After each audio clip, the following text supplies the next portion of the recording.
Welcome back to Happy Health Hour at the Vadera University studios. With me today are Linda, Nurse Linda is here, Dr. M is here, and thank God Dr. P is safe. He wasn't able to be here last week, but he's here. Dr. P, I'm glad you're safe. How are you doing? I'm doing great. I didn't know I was unsafe, but I'm glad to be safer. Well, I didn't know because I couldn't get any reliable information as to where you were, but I'm glad you're here, and I'm glad everything is hunky dory. This week we are talking about obesity, and I'm going to start with you, Dr. P. So, can you explain to me why obesity rates are rapidly increasing worldwide? Why is this the case everywhere? Lifestyle changes, cultural changes. We are shifting towards what we may call the McDonaldization of our eating habits. Our physical activities have gone down as we are becoming a more urban population and a more intellectually active or population. We are losing our touch with farm life, and even the basic cultural inheritance that the US has, which was a Greco-Roman cultural inheritance, and the Greeks were very focused on the beauty of the body, the aesthetics, the health. And then we came to the bad foods and then bad medicines, if I may add to that. And I'll stop here and I'll let others add to it. Okay, well, we'll come back to that because there's a lot to explore. So, Linda, can you just help everybody and define obesity for us? There's different levels. I mean, when you look at the BMI chart, the bariatric measurement, you've got normal, you've got abnormal, you've got obese, and you've got morbidly obese, super obese, and so on and so forth. And that's based on, I mean, this is something that was created by number crunchers. So it's your height versus your weight, and it spits out what your BMI is. And so that's what it is, but it's defined many ways. Morbid obesity is 100 pounds over your ideal weight, and the different levels are described in different ways. But I just wanted to go back and touch on something that Dr. Singh said 100 years ago, 150 years ago, 100 years ago, even 70. I'm 72, so even 80 years ago, 90 years ago, we were growing our own food. We didn't have Mickey D's and Burger King and all these things. We were growing our own food. We didn't have GMOs, so we weren't, designing foods in the laboratory.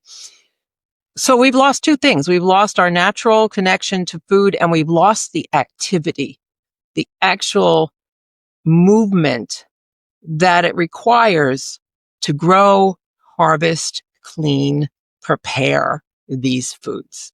Also, our fast-paced lives, this intellectual thing, where we're trying to do 42 things in the same moment. Food prep is we're looking for recipes, 3-ingredient recipes you could throw together in 10 minutes and eat in 5. So we're eating too fast. We're eating the wrong foods. We're eating designer foods. We're eating fast foods, and we're not lifting a finger to grow it or harvest it or prepare it or anything else. And to me, that's the biggest reason why we have this issue, and we're getting lazier and lazier and slower and slower, and we're on our phones and we're on our screens and we're in front of our televisions, and we're not playing pickleball, and we're not harvesting corn, and we're not doing animal husbandry or any of the other things that made us healthy not too many generations ago. Linda, you've answered so many questions in one sentence. Kudos to you. So I'm going to come back to some of these, but Dr. M, can you talk to us a little bit about genetics and epigenetics and the interaction between epigenetics and obesity? Yes, the genetic component here is not exactly the biggest component, if I may say that word. Most of it is epigenetic, but it's not that we can discount genes. Okay, so there are different elements that that come into play with the genes, and it gets a little complicated. There are conditions that that some are born with, and namely, with many people know as Down syndrome, trisomy 21. That in and of itself, and there are a number of them. There's a list of these genetic diseases, these altered gene diseases that can create and set the stage for obesity.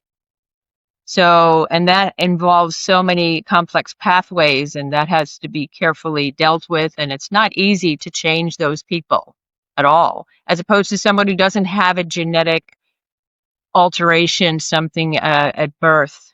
So there are different types of genetic classifications. There's mono and there's poly, and there are all these different things that would be too much for this discussion.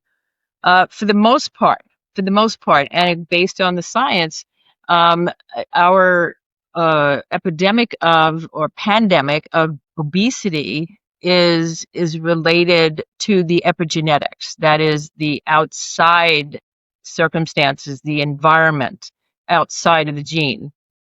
So we have all these genes that kind of help create us, but there's a lot of the environment. As a matter of fact, most of environmental things, toxins, our food, helps make us and mold us into what we are. Our air, our water, the electromagnetics of the environment, chemicals, you name it, can affect our pathways that will disturb the metabolism that can either work in our favor or against us. And one of the worst things in the epigenetics of this is the ultra-processed foods, which has taken over, as was said, to an extent that it's almost out of control. And that's what we've got to control. Again, a lot in that answer, which I'll come back to. Dr. P, I'm going to come back to you as you're taking notes there. Dr. P, are you right? Are you taking notes from what Dr. M and Nurse Linda say? Is that what you're doing there? You're taking notes. You're educating yourself with some notes. Is that what you were doing? No, I was writing some new thoughts that I had, but every time I would have a thought, they would express it already. So it's been quite frustrating listening to them, but also very satisfying that they are saying extremely important things. So I think what they're saying is very important. Yes, I am taking notes. These are my notes, and diligently, like a student, I'm writing. These are good ideas. These are very important things. The only thing I would add to it is we have lost our touch with our senses. We have lost our touch with with the ground, with the earth, with nature. So that is a huge loss to humanity. Our children do not know the touch of earth. They've never gone outside in the yard and tried to grow. And I'm equally at blame. We can't walk, as Dr. Scanziano says, we cannot walk bare feet. I'm too scared to go out bare feet. We are using antibacterial soap for simple hand washing. It cannot be good. We are killing our good bacteria. When we kill our good bacteria, it changes our metabolism and makes us gain weight. And losing touch, I mean, it is so bad. And I feel very bad when my patients say, I do not like the taste of water. It's too watery for me. And so what are they carrying? They're carrying Coke and soda, and the bliss point has been lit up in the brain artificially. But can you imagine this? I mean, water is not tasty. Try being thirsty for more than 2 hours and then tell me that water is not tasty. Anyway, let me stop because then I can go on. Dr. P, I want to stay with you because I did notice you writing notes diligently, and I do that too when I'm listening to people. I write notes. But a lot of people don't do that. And I just think writing notes is so much better than typing. I just remember things much more clearly if I've handwritten something than type something. But I want to ask you a question which has bothered me forever. I want to talk, can you explain metabolism and what metabolism is exactly, and negative and positive ways of impacting metabolism?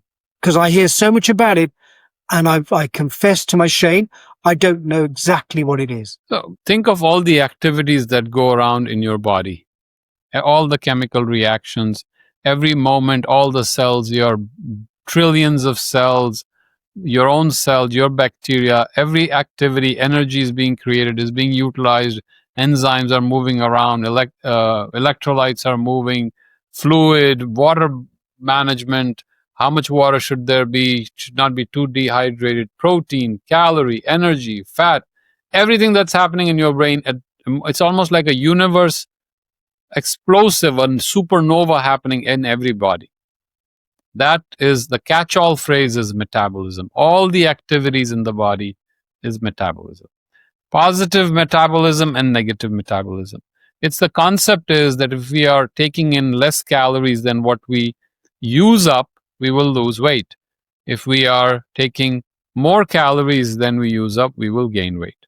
Although we should take it with a grain of salt, because there are some variations. Some people have certain tendencies to gain weight more easily, certain conditions in which they gain more easily, lack of sleep, lack of activity, emotional issues. We are all, since we have lost touch with our senses, we've lost touch with our feelings, and we are lost touch with human beings, so we cannot communicate with each other. And because of this loss, we fill our gap with other things. And obviously, what is the easiest thing to do? So again, without making it too Freudian, I will stop that at this point. People are using food as their consolation, where they should be developing better relationships with themselves and with others. Wow. There's, guys, so much information in just one sentence. We may have to revisit this topic over and over again. Linda, back to you. Where can you see this going? Is this, are we on a trajectory that is unsalvageable? No, it's salvageable. We can solve just about anything. I do want to talk a little bit about what both Dr. M and Dr. P were saying, and then I'll get into that. But, I talk about genetics. Diabetes runs in families, and I believe obesity does too, but I don't know whether it's a nature versus nurture. I don't know whether it's tied to genetics or it's tied to how we're taught how to eat and how we grow up. Finish everything on your plate or you're not moving away from this table, that kind of thing. I used to, my mother used to say, well, the children in Africa are starving, and I would tell her to mail it to them. And so I spent a lot of time at the table. The point I'm trying to make is there are so many factors, and psychological is just one of them. Genetics is just one of them. The choices we make, I think, is probably the overarching base for where we find ourselves today. And this is what I used with my patients. Nobody's putting that food in your mouth except you. Nobody's feeding you except you. So these are choices you make. The profession you choose and what you eat. Choices you make. So, Dr. L, I want to stick on the point. Thank you, Linda, for elaborating on that. But I want to stick with this point of whether it's salvageable or reversible. But first, I want to give you some lay context. I'm assuming that, and at any point, correct me if I'm wrong, I'm assuming that in the pre-agrarian age, certainly in the pre-urbanization age, that obesity didn't exist in humans. I'm assuming that. And why I say that as context is that, so therefore we've had 6,000 to 8,000 years of a trajectory to more and more, to greater size in our species. So we've got this long passage where we are just, all of us, our species is getting bigger. I'm pretty sure that 6,000 years ago, humans didn't look like us. We would have recognized them, but they would have been all of them smaller than us. So is it really reversible after this many millennia? What would need to happen, Dr. M? And well, not what would need to happen. Is it really possible to reverse this? We're pretty far gone. Let's just put it this way. I don't mean to be pessimistic and, looking at this from the dark side, but I've got to, I'm going to tell the truth and the facts as they are. Right now, unless we really change the speed at which we are pushing ourselves, or the powers that be are pushing us, as far as the disruptors of our environment. The disruptors include the different types of foods that are processed. I don't even know if we can even call some of these things foods anymore. The marketing, the food manufacturers are just exploding with their ideas about how they're going to put all this and that together and push it further and have people eat more and indulge more and more and more. And we, on top of that, or what happens as a result of that, is people do eat more, and these are very disruptive chemicals in our bodies. They're not natural chemicals. They're made in labs. Most of these things are made in labs. These so-called foods, fast food industry, it's all very highly processed. It's got a ton of stuff in it that the body doesn't even recognize. And then our whole hormonal system gets disrupted. So we call a lot of this endocrine disruption, which leads to the metabolic changes, which leads to the obesity, which leads to morbid obesity, and so on and so forth, and every disease thereafter, because obesity leads to all kinds of diseases. So diabetes being the big one, but all cardiovascular, cerebrovascular, every endocrine disturbance, every organ is affected, every cell is affected and disturbed. So can this be changed? Can we stop this huge behemoth of an industry that's interwoven with other industries? The tech industry, the EMFs that we're exposed to, the radiation, that's very disruptive to our metabolism, our body's processes. The air is being contaminated. The water is being contaminated. So all of these disruptions, I mean, we need a big, big cleanup, and it's going to take something divine or colossal, because it is going in a direction where literally we're just going and turning into something else. And God knows what this future is going to bring for the generations. I'm just hopeful, and we're doing what we can to regenerate, to educate, to change the environment. But we're up against a lot of industries that want to profit. And so it's that, let's do the natural thing. Let's get back to nature. Let's get back to the land and balance and so on, which makes sense to most rational people. But there are those who just submit to the powers that just say, we'll make it easier and more convenient, and we'll have you addicted, basically, to everything we offer you. So I've got to work to remove the addictions, to help people get back to their senses and their bodies and find themselves again. Thanks, Dr. M. Dr. P, I've got to ask the same question to you. Is this reversible? Because it doesn't feel as though it is reversible. But you guys are the experts. Is this reversible? So as my favorite philosopher and futurist, Yogi Berra, said, if you come to a fork in the road, take it. So we have come to a fork in the road and we have taken it. There will be almost two humanity or two human species, in my opinion. One side will be physically, mentally dependent on machines, on artificial living, slowly with degenerative conditions.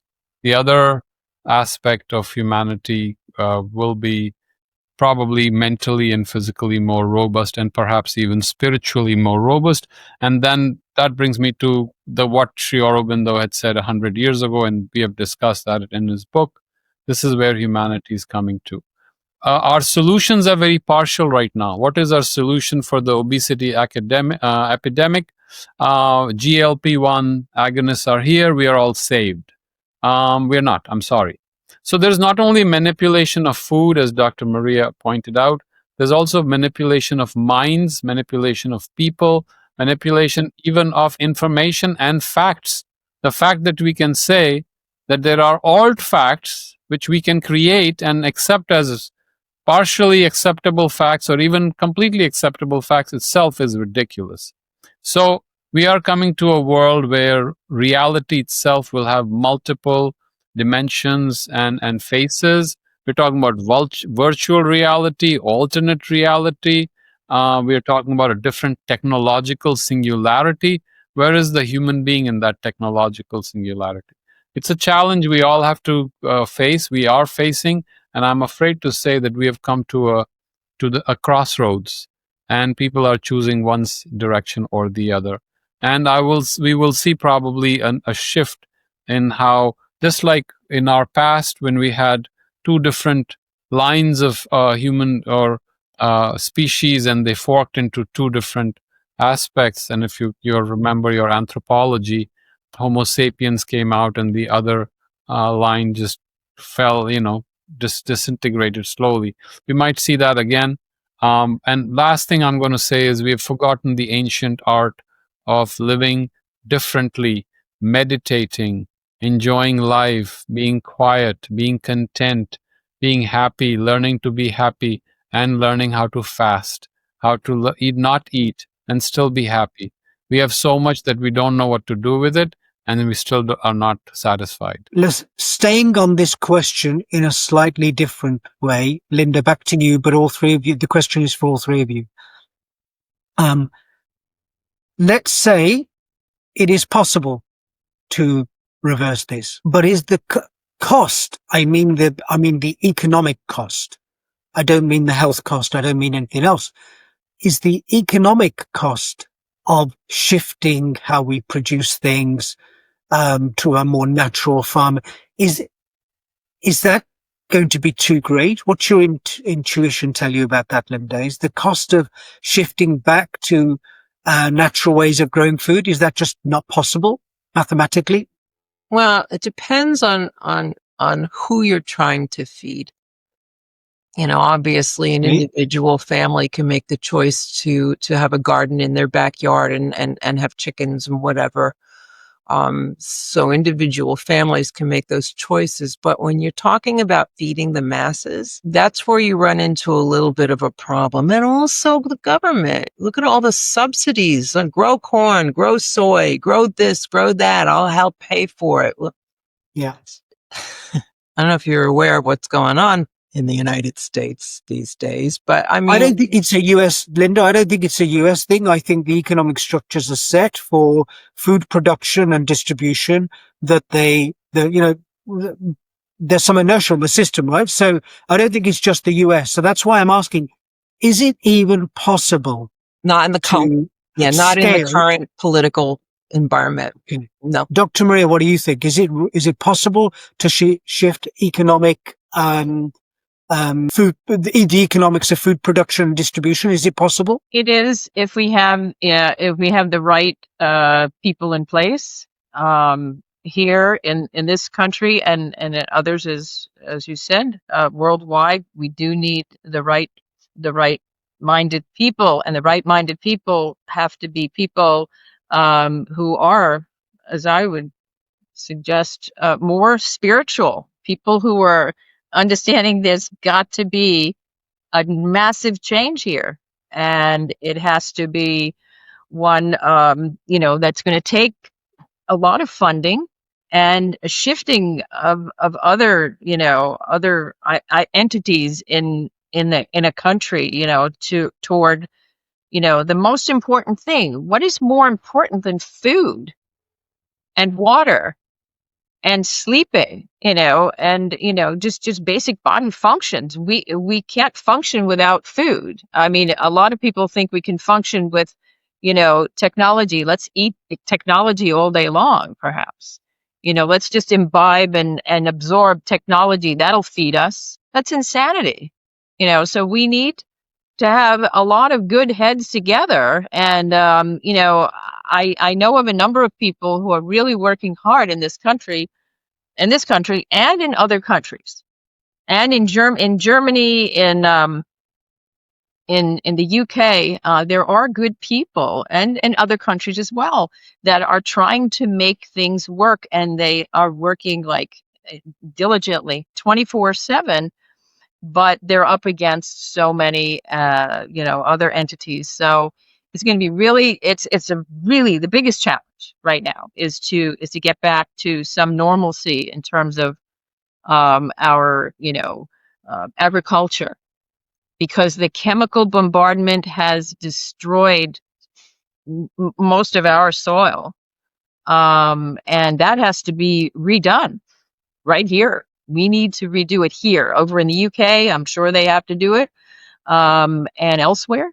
But if we don't start putting our resources into that and helping farmers regenerate the land, regenerate all this stuff, and purify our waters, we're not going in the right direction. So yeah, it's going to take a lot of funding and the right people. Dr. P, I've got to ask the same question of you.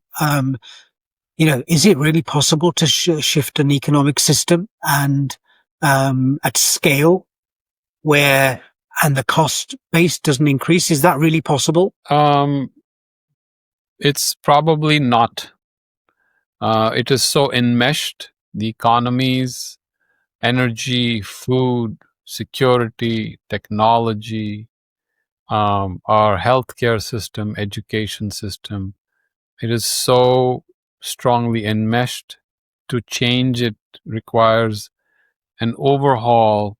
See, in ancient Vedanta, the concept is called pratitya samutpanna. The Buddha talks about it. Everything hangs together, holding each other. A is dependent on B, B is dependent on C. They're all interdependent. They're so interdependent that you cannot take away A without taking away B, without taking away C. All of them have to be replaced entirely at the same time. That is almost impossible with normal human interventions, unless humanity has a radical crisis and people are willing to make radical changes. The other solution that was offered by Sri Aurobindo is human beings revolutionarily transcend their own limitations. Each human being, those humans come together, these are so-called Gnostic beings, create small organizations, and he called them the Gnostic communities, and they start working because they are wiser, smarter, healthier. They will be able to impact human life. He did not. This is the solution he offered. Individually, we have to improve ourselves, and then collectively, we have to improve ourselves. And that has to go back again to the sentient and cognitive individual. The system cannot transform itself. Right now, the system is ruling us. And even individually, we are being ruled by, look at body dysmorphism. Just how many of us are ruled by it? We are so focused on our images, on how we look. We are so focused on living a certain way. And there is no thought outside this box that we are living in. We have become the box. How do you step outside the box that is degenerating every moment? And we don't have a way out unless there is a radical shift in awareness. Each human being realizes, and then human beings come to each other as human beings, as conscious creatures, and then create some true intelligence, true sensitivity, true awareness. Then it can happen. Otherwise, most or all of humanity is hurtling towards an end that is can be described as only the collective end for this species. So obviously, this episode about obesity, to be authentic and truthful, this was not going to be a happy topic. Okay, we were I really value the fact that you guys are authentic and you want to tell the truth. And of course that means this topic couldn't possibly be, a positive, topic when we're asking these sort of searching questions. But let us leave this, week's episode with a question which hopefully elicits positive answers. And that is, obviously we are all able to make individual choices. What can we do individually? And I'll start with Nurse Linda again. What are the few of the things? The question is to each of you. So slightly different things from each of you, hopefully. Nurse Linda, what are the things you can do as an individual, to change your lifestyle and not be obese, to be within a normal sort of, weight range?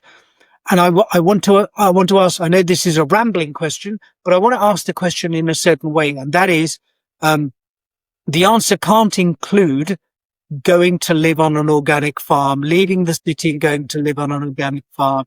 It can't be that we're going to go down by the river and we're going to sing songs and eat a stick of carrot. It's got to be what most people can achieve. Your answer's got to comprise what most of us can achieve. Okay.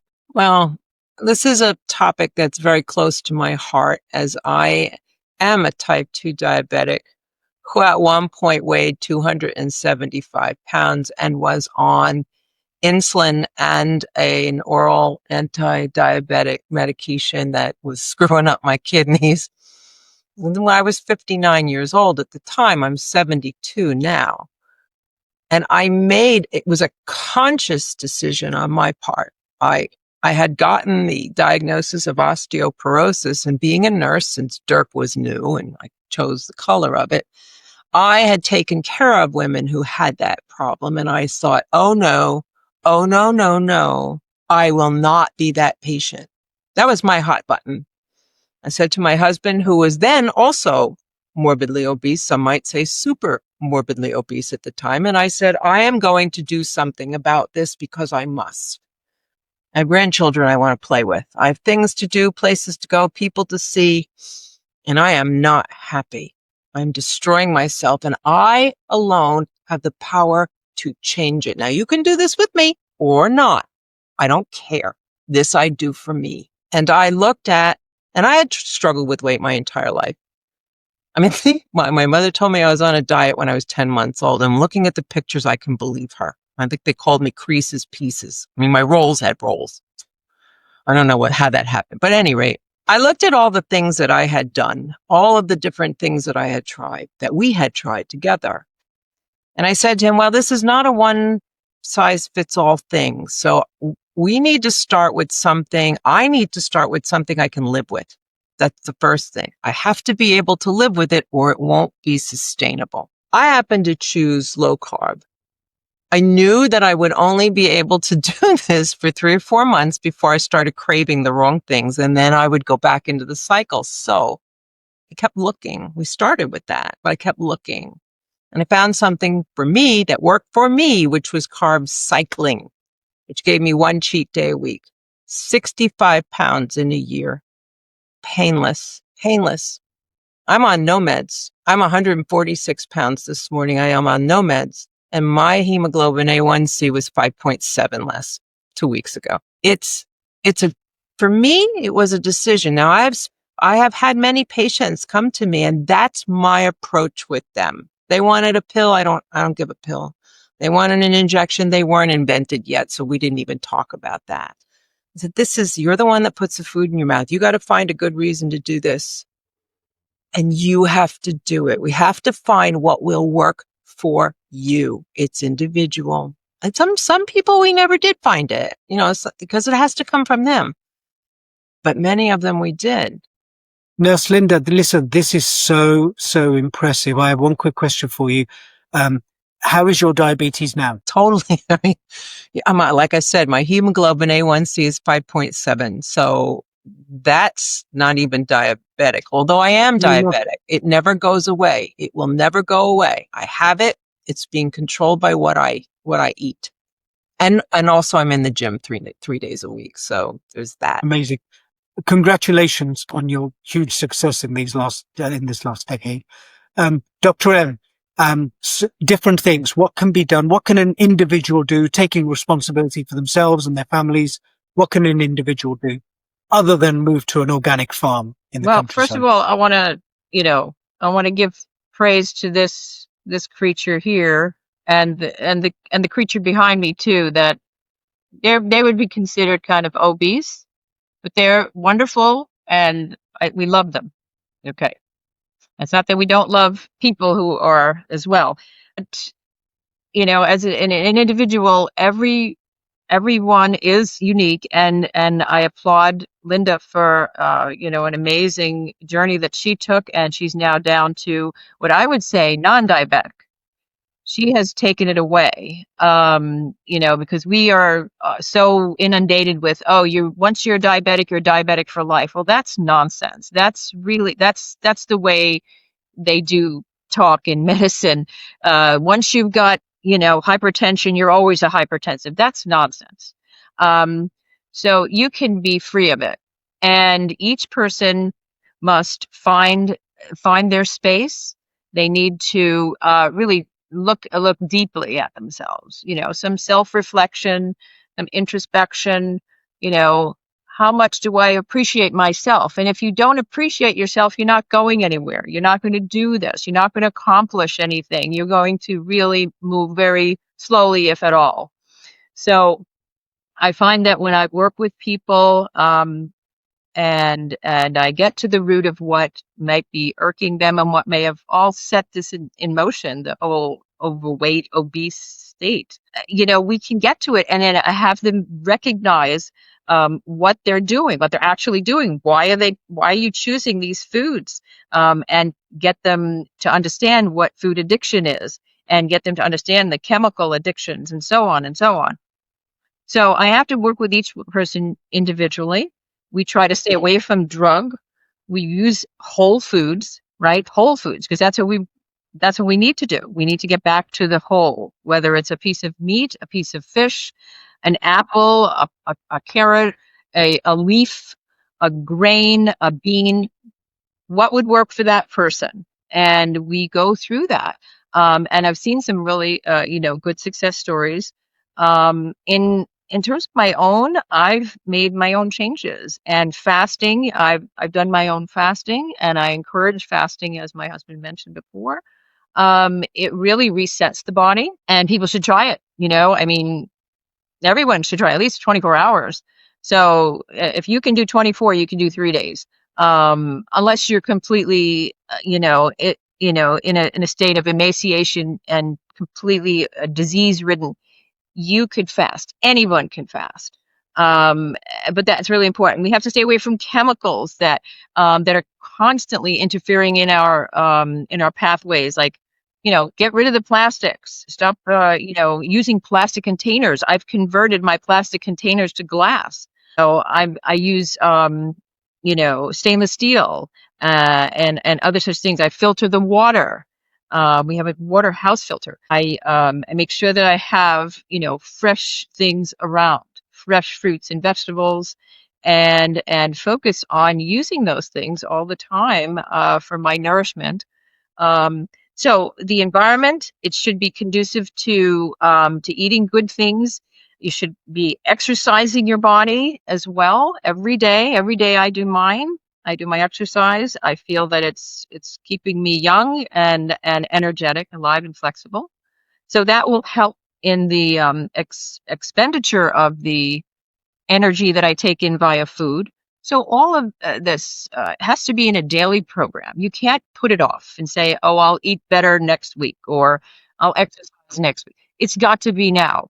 And you have to change the things in your environment that are aggravating the whole weight problem. We want normal weight. Normal weight is one that you're comfortable in, that you're functioning very well in, and you can move very well in. And people have lost their waistlines. It's terrible. There used to be waistlines. People used to have a waistline. As a matter of fact, it's your waistline that is a better indicator of where you're going in terms of disease. If your waistline is properly proportional to your hip line, for women it's a 0.85 ratio, and for men it's a 0.95 ratio. It shouldn't be 1-to-1. It shouldn't be 2-to-1. It should be less than 1. And if you So, just so that everybody gets that, because I think that's going to be important, because the question is, what can individual people do? So what you're saying is that the waistline needs to be, in men and women, needs to be slightly smaller than their hip line. Correct. Yes, that's what I think. Again, these are things that individuals can do. Nobody needs to give up a city job, sell their house and car and move to the countryside and live on an organic farm to achieve any of this. So again, brilliant advice that is doable for everybody. Dr. P, the last word, the last paragraph, the last sentence or few words to you. What else can be done? Anything additional or new that you want to say that can be done? Yeah, I mean, I don't want to sound arrogant or proud, but everything that Linda accomplished in the last 15 years was secretly caused by me. Her weight loss is actually, she lost weight not because of her own doing, but because of my subtle psychological manipulations, which brought her to a state where she couldn't eat anymore. No, yeah, Dr. P, she was lucky enough to have access to you. Nobody else has access to you. Right. Let's not talk about me right now. What individuals do if they don't have access to you? Right. Well, then you have to find something deeper. If you do not have me to help you, then you have to discover yourself, which is again me, but that's a different me. You have to find, is there a deeper way of living? Is there a happier way of living? The question is really, are we happy with what we are doing? We're living this high speed, we are running like, those gerbils on the treadmill, and our life has, what meaning does it have? I mean, I'm talking about these questions, and yes, yawn, they're boring questions, but no, maybe they're not. They're important questions. Have we really found happiness? Even in the things we are doing, can we take a moment to ourselves? Can we stop just for that moment? A micro meditation. Now, I'm not talking about, all this new agey stuff, just reflecting on who you are and what you're doing. A micro moment. And can it become a moment of introspection? How can we transform ourselves right now, right here, and become happier? What does that entail? And this is not magic. This is not rocket science. This is not brain surgery. Is there a deeper way of living? Is there a happier way of living? How would we find that happiness? What is it that makes me happy? If I find what makes me truly happy, then I'll stop filling that space with other stuff. Then I do not need artificial products to fill that emptiness. So that's just a thought for a moment. There's so much to be done, but eventually we have to understand what health really means. We have taken a very wrong approach to health of humanity. When we look at the health of a nation, we look at the GDP, we look at the metabolism of a nation, how many things are being done, how fast, how quick, how much. That is all to be discarded at a certain point. You just learn to let go, exhale, and be quiet for a moment. In that quiet moment, maybe you begin to see things a little better. So that's just a thought I would like to leave for everyone, or rather a lack of thought I would like to leave for everyone.